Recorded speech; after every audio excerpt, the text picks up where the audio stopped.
anointing of God should be increasing. We should be more powerful and get closer to God. But instead, we kind of have taken a detour.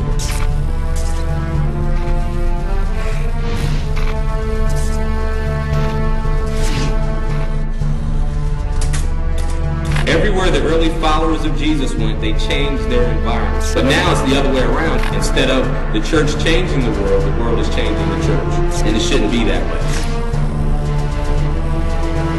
And he shall speak great words against the Most High, and shall wear out the saints of the Most High, and think to change times and laws, and they shall be given into his hand until a time, end times, and the dividing of times.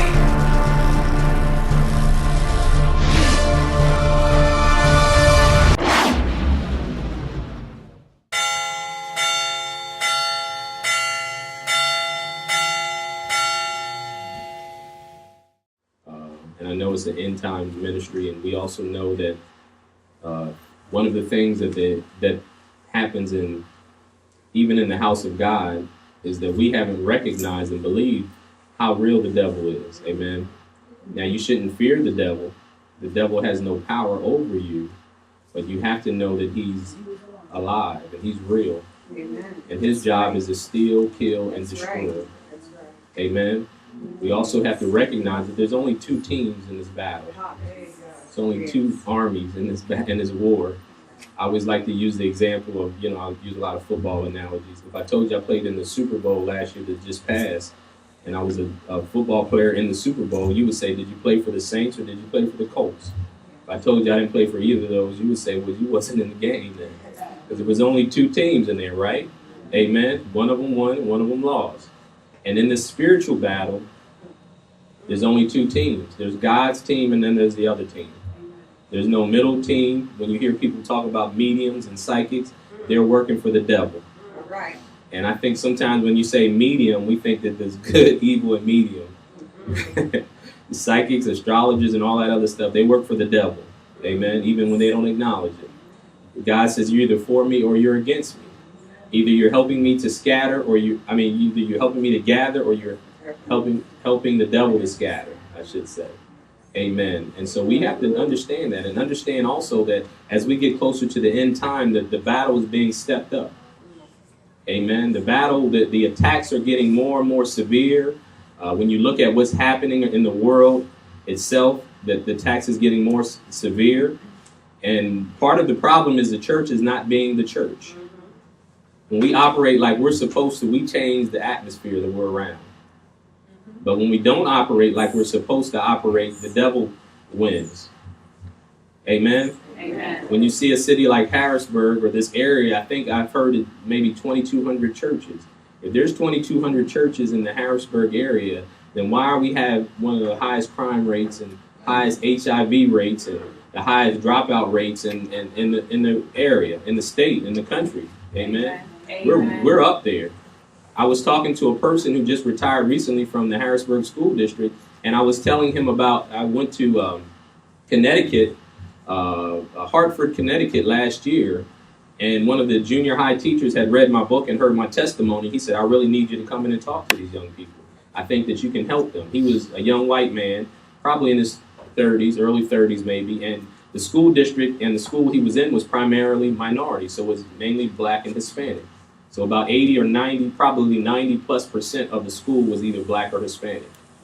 And he was having a hard time, dealing or connecting with them. He had a passion to connect with them, but he had a hard time. And what he said was, he says, something has to happen in this area. I was like, what are you talking about? He says, we have a 67% dropout rate. I said, you mean only 67% of them graduate? He said, no, 67% of them drop out of school. 67, I'm going to say that again. 67% of those children in that school district drop out of school. Can you imagine how crazy do you understand how crazy that sounds? 67% of them. And if a child drops out of school, say for instance, their high school, 67% drop out. So you can imagine if you're in junior high and you're in this environment, you're not thinking even about graduating. So if you're not thinking about graduating, what are you thinking about? I know I'm not going to be a doctor or a lawyer, and I would like an Escalade. Because I see on TV, and in order for you to be successful, you have to have Escalade. I watched the 50 Cent video, and he got a huge gold chain, and he has a Maserati and a Ferrari and a Rolls Royce. And that's what I need to be something in life, or 22-inch rims on my car. I need those things, but I'm not going to be a doctor or a lawyer or a businessman, but I need it. And as a matter of fact, I don't want to wait. I need it now. What do you think they're going to do? Especially advertising is so powerful and it's such an influence. The media is such a powerful influence in the lives of these young people that it convinces you. See, sales, I was in sales. I went to school for advertising and media and all that other stuff. And they tell you what advertisers' job is to do is instill a need and a desire in you. So when they have a product out, their job is to convince you that you really need this product. That's why sometimes you ever see a commercial for something and say, man, I need one of those. You know, I really want one of those. That's the job of the advertisers. And they use all kinds of messages and tactics. They use psychology to instill in you. So you have, that's an adult. We're grown people. And actually, Jesus said, there is none good, only my Father in heaven. But see, the reason Jesus said that, he didn't say he wasn't good, but he was showing them that he was God. He said, the only person as good is God, and you call me good.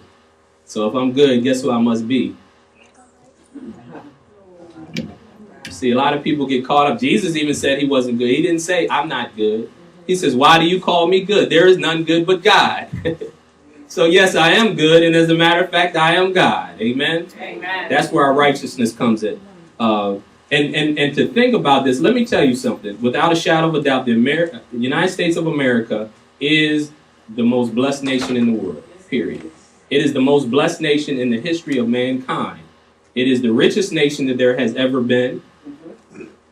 It is the most powerful nation that there has ever been. The standard of living here is higher than any other nation in the world, period. There might be some others that are as good,